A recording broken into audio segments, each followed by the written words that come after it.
HARARE Reuters. Zimbabwean President Robert Mugabe faces the start of impeachment proceedings on Tuesday that could see him ousted within the week, against the backdrop of a military takeover dubbed Operation Restore Legacy. The ruling ZANUPF party plans to bring the impeachment motion in Parliament, after a Monday noon deadline expired for the besieged 93-year-old leader to resign and bring the curtain down on nearly 4 decades in power. Impeachment would be an ignominious end to the career of the grand old man of African politics, once lauded as an anti-colonial hero and the only leader Zimbabwe has known since it gained independence from Britain in 1980.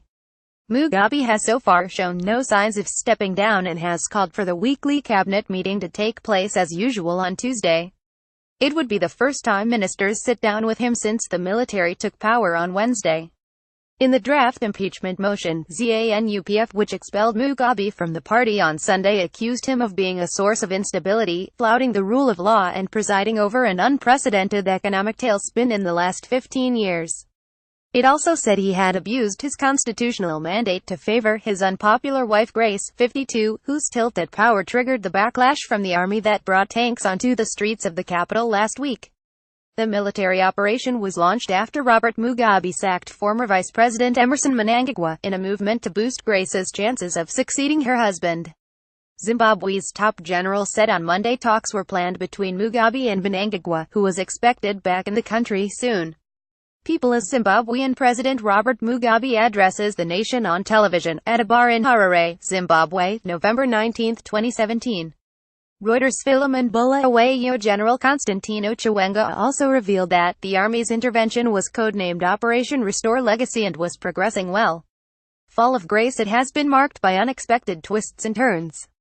On Saturday, hundreds of thousands took to the streets of Harare to celebrate the impending downfall of Mugabe, accused by critics of retaining power through terror and election rigging and of running a once vibrant economy into the ground.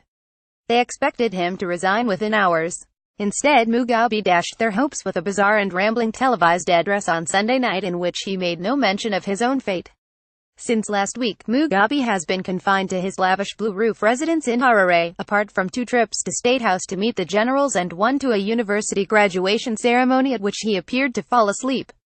Grace, known as Gucci Grace for her alleged fondness for extravagant shopping sprees, and at least 2 senior members of her G40 political faction are believed to be holed up in the same compound.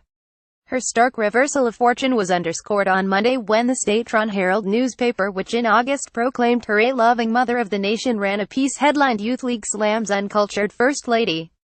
Grace Mugabe lacked grooming and true motherhood as shown by her foul language, the paper quoted the ZANUPF's youth wing as saying. Writing by Ed Stoddard, editing by Andrew Rosh. Standards. The Thomson Reuters Trust Principles.